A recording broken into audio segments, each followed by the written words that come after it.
अस्सलाम वालेकुम जी, welcome back to my YouTube channel. तो आज की वीडियो में मैं आपको बताऊंगा कि किस तरह से आप स्टॉक म्यूचुअल फंड्स में लो रिस्क लेते हुए हाई रिटर्न जो है हाई प्रॉफिट ले सकते हैं इन्वेस्टमेंट करके। नॉर्मली जितनी भी हाई प्रॉफिट इन्वेस्टमेंट्स होती हैं उनका रिस्क भी हाई होता है, लेकिन कुछ हर चीज़ के कुछ ऐसे असूल होते हैं जिसको फॉलो करके आप उस रिस्क को फर्दर लो कर सकते हैं। इसी तरह हम जो स्टॉक म्यूचुअल फंड्स हैं उसके एक तो वो असूल देखेंगे और दूसरा एक ख़ास स्ट्रेटजी जिसके थ्रू जो रिस्क है वो काफ़ी हद तक और ज़्यादा मिनिमाइज हो जाता है और लॉन्ग टर्म में आप काफ़ी अच्छा प्रॉफिट या ग्रोथ ले सकते हैं अपनी इन्वेस्टमेंट पे with stock mutual funds. Stock mutual funds जो हैं या स्टॉक फंड्स भी उसको कहते हैं, वो म्यूचुअल फंड्स की एक टाइप है। तो अगर आपको ये कन्फ्यूजन है म्यूचुअल फंड्स के बारे में या स्टॉक म्यूचुअल फंड्स क्या होते हैं, ये सब कुछ हम देखेंगे। तो उन स्ट्रेटजीज़ और असूलों की तरफ जाने से पहले सबसे पहले उन लोगों के लिए जिनको नहीं पता म्यूचुअल फंड्स क्या होते हैं, मैं जल्दी से बता दूं।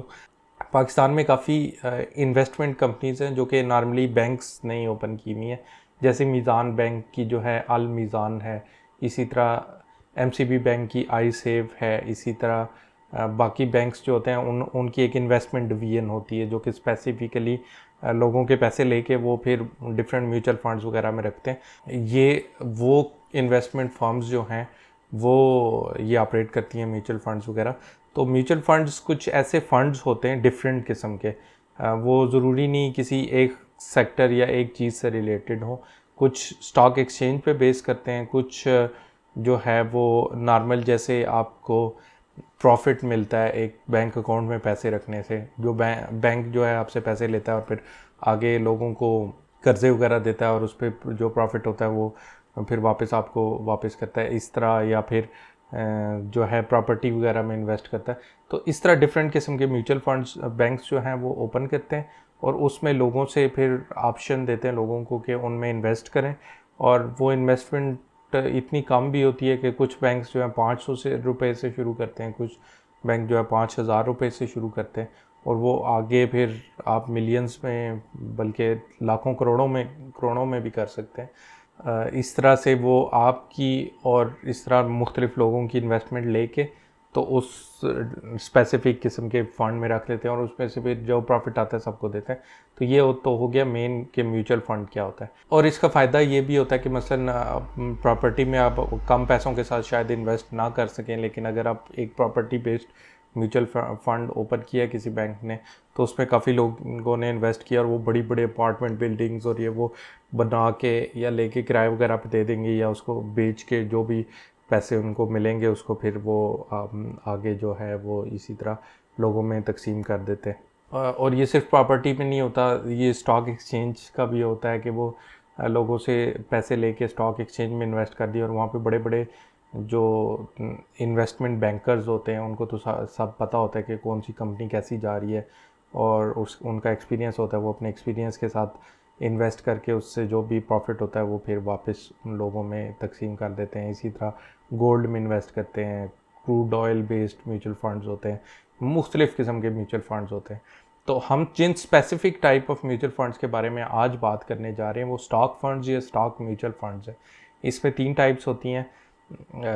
एक तो नॉर्मल स्टॉक फंड्स होते हैं, एक इंडेक्स फंड्स होते हैं और एक वैसे एसेट एलोकेशन फंड्स होते हैं कि सेक्टर बेस्ड स्टॉक फंड्स होते हैं। तो बेसिकली ये हैं सारे स्टॉक एक्सचेंज से रिलेटेड। तो आपको पता ही होगा कि नॉर्मली स्टॉक एक्सचेंज जो स्पेशली पाकिस्तान स्टॉक एक्सचेंज जो है वो इतनी स्टेबल नहीं है। ज़रा सा भी मुल्क का कोई हालात वगैरह ख़राब होते हैं तो काफ़ी एकदम स्टॉक्स गिरने लग जाते हैं। नॉर्मली बड़ा रिस्की होता है स्टॉक एक्सचेंज में इन्वेस्ट करना, लेकिन कुछ ऐसी चीज़ें हैं जिसको ख्याल में रखा जाए तो आप बड़ा अच्छा इन फंड्स से फ़ायदा उठा सकते हैं जो आपसे पैसे लेते हैं और अपने पास स्टॉक एक्सचेंज में इन्वेस्ट कर देते हैं। और आपके लिए ये बड़ा आसान होता है इनमें जो इन्वेस्ट करना। मसलन जो स्टॉक फंड्स होते हैं वो मसलन किसी एक बैंक ने ओपन कर दिया एक स्टॉक फंड, वो स्पेसिफिक 5 6 8 कंपनियों में इन्वेस्ट कर रहे होते हैं आपके पैसे, और जो उनके मुताबिक बेस्ट कंपनीज होती हैं और उनसे फिर जो प्रॉफिट होता है वो वापस दे रहे होते हैं। जो इंडेक्स फंड्स होते हैं जो कि जैसे मैंने बताया था 2 3 टाइप्स हैं। तो इंडेक्स फंड्स जो होते हैं वो मसलन एक स्टॉक एक्सचेंज का इंडेक्स है KSE 100 इंडेक्स, उसमें स्टॉक एक्सचेंज की टॉप 100 कंपनीज होती हैं। तो जो बैंक इंडेक्स फंड की ऑप्शन आपको दे रहा होता है वो आपसे पैसे लेके उस इंडेक्स फंड में इन्वेस्ट कर रहा होता है, यानी कि वो इन्वेस्टमेंट पूरी 100 कंपनीज में जा रही होती है। तो उसमें थोड़ा सा रिस्क इस तरह कम हो जाता है कि मसलन एक कंपनी उसमें से बैंकरप्ट कर गई तो आपका ये नहीं हो सकता कि आपके सारे पैसे एकदम से ज़ाया हो जाए। वो इतना माइनर सा उसका इफेक्ट होता है कि बाकी कंपनीज उसको कवर कर लेती हैं और शायद आपको नुकसान तक ना हो, क्योंकि वो शायद वो बैंकरप्ट करने वाली कंपनी पहले ही इतनी कमज़ोर हो और छोटी हो जिस वक्त आपने इन्वेस्टमेंट की थी कि उसका ओवरऑल इफेक्ट ही ना हो। तो खैर ये तो मैं बता रहा था कि स्टॉक फंड्स क्या होते हैं। अब स्ट्रेटजी कि कैसे आप स्टॉक फंड्स में इस तरह से इन्वेस्टमेंट करें कि आपके जो कैपिटल है जो आपने इन्वेस्ट किया है कम से कम वो तो बिल्कुल ज़ाया ना हो और उस ऊपर जो प्रॉफिट है वो भी ज़्यादा से ज़्यादा आप प्रॉफिट ले सकें। तो उसके लिए सबसे पहला असूल ये होता है किसी भी स्टॉक एक्सचेंज रिलेटेड चीज़ में इन्वेस्ट करने का, या अगर आप डायरेक्ट स्टॉक एक्सचेंज में करें या इन स्टॉक फंड्स के थ्रू करें, सबसे पहला असूल ये होता है कि आपने कोई 4 5 6 साल के लिए इन्वेस्टमेंट करनी है या उससे ज़्यादा लॉन्ग टर्म के लिए करनी है, तभी आप स्टॉक एक्सचेंज की तरफ जाए। एक तो होती है डे ट्रेडिंग वगैरह, ट्रेडिंग और चीज़ है, ये इन्वेस्टमेंट की बात कर रहा हूँ मैं। ट्रेडिंग तो ये होती है कि वो रोज़ाना की बेस पे जो वो कंपनीज ऊपर नीचे जा रही होती है ना, उससे ट्रेडर्स प्रेडिक्ट करते हैं कि आज कौन सी ऊपर जाएगी, फिर वो इन्वेस्ट करते हैं, फिर उस पर प्रॉफिट लेते हैं। ट्रेडिंग और चीज़ है, ये मैं इन्वेस्टमेंट की बात कर रहा हूँ। तो स्टॉक एक्सचेंज में अगर आप लॉन्ग टर्म इन्वेस्टमेंट करना चाह रहे हैं और आपको इतना स्टॉक एक्सचेंज का पता नहीं है, तो सबसे पहले तो वो वाले पैसे स्टॉक फंड्स में इन्वेस्ट करें जो कि आप लॉन्ग टर्म के लिए रख सकें। दूसरा जो असूल होता है स्टॉक एक्सचेंज में इन्वेस्ट करने का, कि आप ऐसे टाइम पे इन्वेस्ट करें कि जब थोड़ी सी ना स्टॉक एक्सचेंज बिल्कुल मैक्सिमम से लो चल रही हो। जैसे कभी कभी आपने सुना होगा कि स्टॉक एक्सचेंज ने एक नया रिकॉर्ड तोड़ दिया, 52,000 पॉइंट्स पे चली गई, और इस तरह मतलब कुछ दिन होते हैं ऐसे जब ऊपर से ऊपर जा रही होती है। वो दिन उन दिनों लोगों के लिए तो अच्छे होते हैं जो कि डे ट्रेडर्स होते हैं, यानी कि सुबह इन्वेस्ट किया शाम को वो जो थोड़ी सी और कंपनी कोई चढ़ी दिन में या ऊपर नीचे हुई और उससे फ़ायदा उठा लिया, उन लोगों के लिए तो बेस्ट होते हैं वो दिन।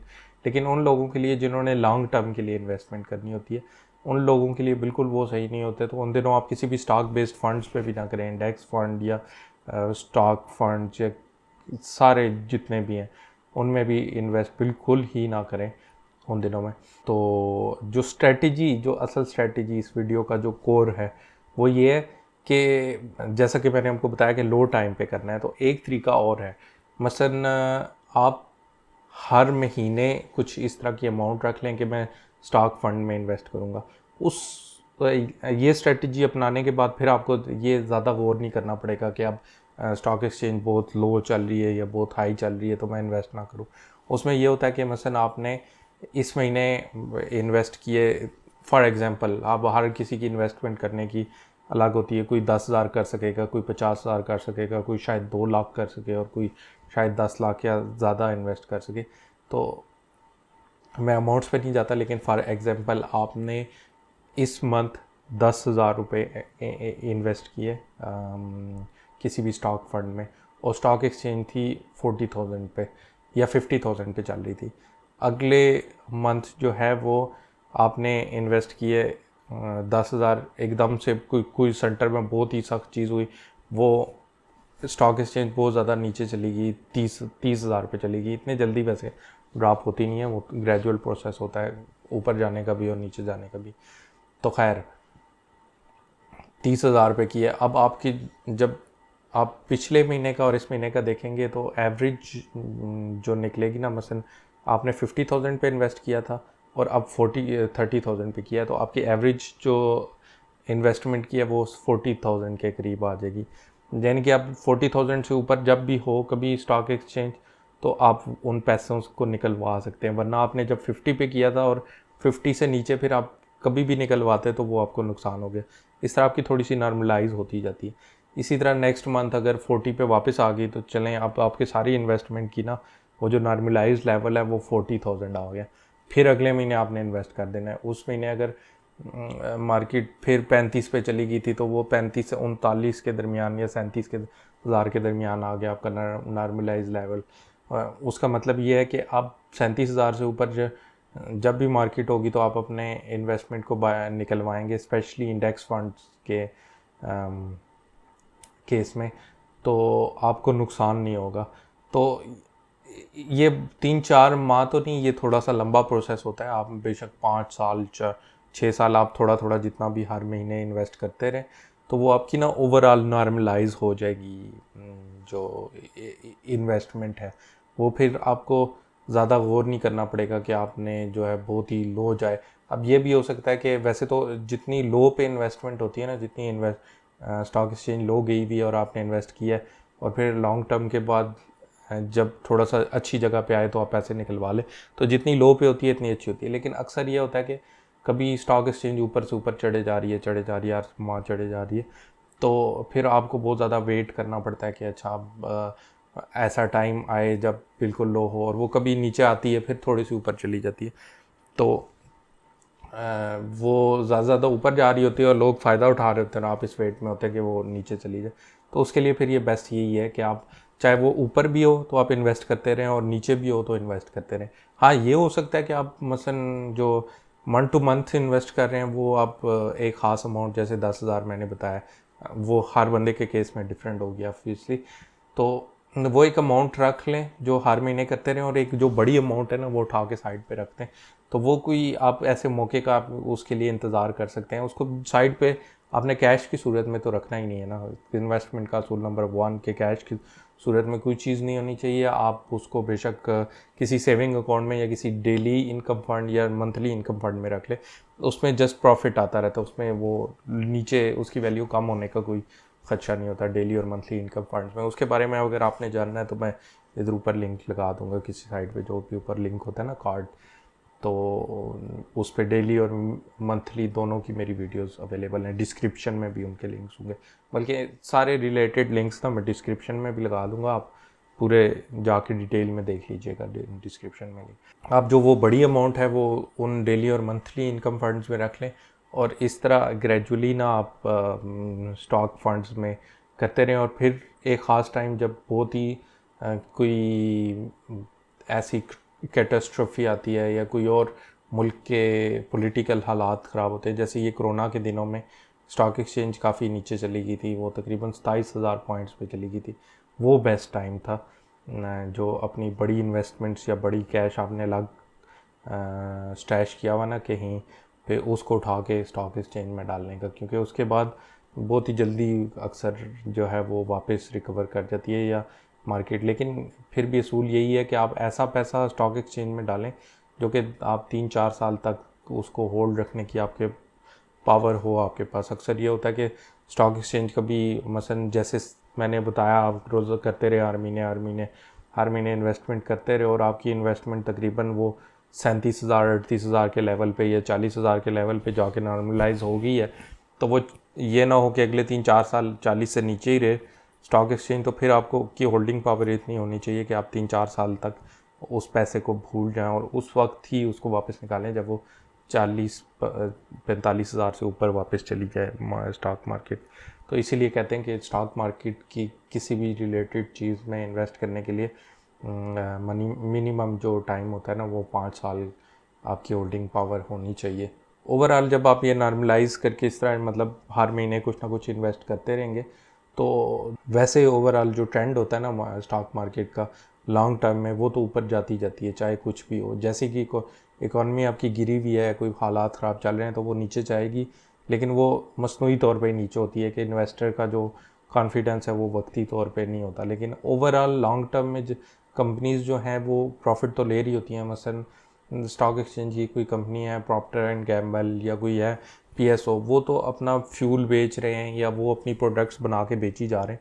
कंपनी की वर्थ तो ओवरऑल टाइम के साथ बढ़ रही है, वो अपनी नई ब्रांचेस भी खोल रही है, कंपनी फैल रही है। तो स्टॉक एक्सचेंज में कंपनीज ही के शेयर होते हैं ना, तो जैसे ही वो थोड़े से मुल्क के हालात बेहतर होंगे, उस कंपनी की जो रियल वर्थ है ना उसके मुताबिक उसकी स्टॉक की जो है वो वैल्यू भी वापस ऊपर चली जाएगी। और किसी भी बिज़नेस में, खासकर पाकिस्तान में, तो आपने देखा होगा कि ग्रो से ग्रो ही करते हैं जब तक कोई बिल्कुल ही फारिग किस्म का की चीज़ ना हो। और ज़ाहिर है स्टॉक एक्सचेंज पे जो लिस्टेड कंपनीज होती हैं वो तो मुल्क की टॉप ही कंपनीज होती हैं। पाकिस्तान में तो कोई पता नहीं 400-500 से ज़्यादा भी नहीं है, शायद ये भी मैंने ज़्यादा बोल दिए।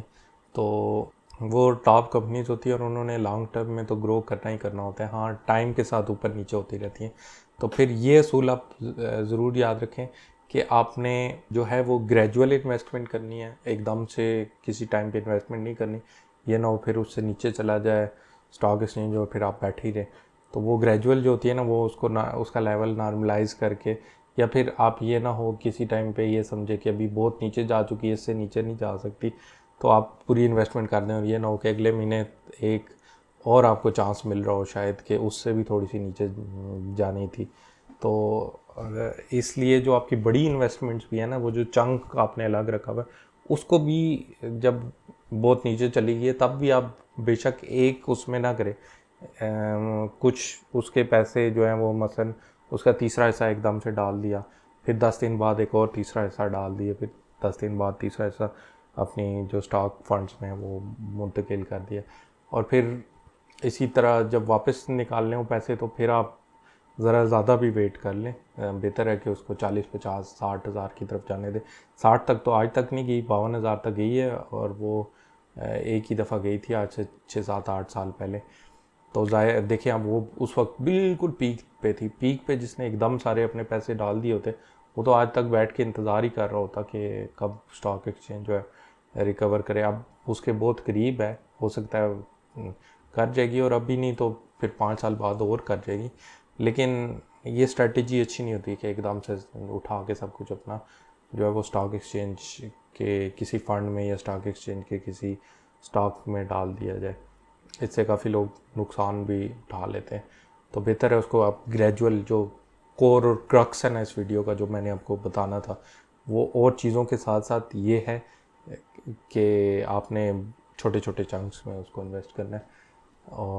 और जो स्टॉक फंड्स, इंडेक्स फंड्स, इनमें क्या फ़र्क होता है, और इन कौन कौन से पाकिस्तान में अवेलेबल हैं, और कौन कौन से ऑप्शंस और कौन कौन से इवन फंड्स जो बैंक्स की वेबसाइट्स पे जाके मैंने सारा कुछ बताया हुआ है। उसकी मेरी वीडियोस मेरे पास हैं, वो ऊपर इधर लिंक पे बारी बारी। स्टॉक फंड, अब ज़रा वेट करते हैं थोड़ा सा, अब थोड़ी देर बाद इंडेक्स फंड का भी आ जाएगा। और अगर आप ये बारी बारी वेट करके उसको ट्रैक नहीं करना चाहते ऊपर कार्ड से इधर ही या इधर, तो आप नीचे डिस्क्रिप्शन में जाके देख लें, वो मैं डिटेल से हर चीज़ को करके तो वो लगा दूँगा कि कहाँ से वो वीडियोस आपको मिल सकती हैं। तो thanks for watching this video. अब हमारी कम्युनिटी थोड़ी सी सब्सक्राइबर्स की बड़ी होती जा रही है, तकरीबन 2600 पे पहुँच चुके हैं। मेरे ख्याल है आप लोगों को भी चाहिए ज़्यादा से ज़्यादा इस चैनल को सब्सक्राइब करें ताकि अपनी कम्युनिटी बड़ी हो और थोड़ा सा मज़ा भी आए ये वीडियोस बनाने में। और मैं आपसे प्रॉमिस करता हूँ कि इस तरह की अच्छी वीडियोस, और आपने बताना है ये अच्छी थी या नहीं। तो आपके फ़ायदे के लिए मैं वीडियोस लेके आता रहूँगा। और बाकी सब्सक्राइबर्स तो एक नंबर है मेरे लिए, आप लोग इम्पोर्टेंट है। जो क्वेश्चन आप करेंगे मैं उसका जहाँ तक हो सकेगा रिप्लाई करूँगा।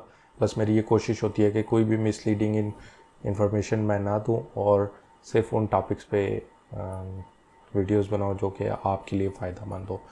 इस तरह की और वीडियोस अगर आप देखना चाहते हैं तो आप इस चैनल को सब्सक्राइब कर लें, और अगर आपको ये वीडियो पसंद आई है तो लाइक बटन हिट करना ना भूलिएगा, और बेल बटन को भी प्रेस कर लें ताकि जैसे ही कोई इन्वेस्टमेंट वगैरह के बारे में नई वीडियो मेरी अपलोड हो तो आपको जल्दी से जल्दी नोटिफिकेशन आ जाए। So thanks for watching, see you in the next one.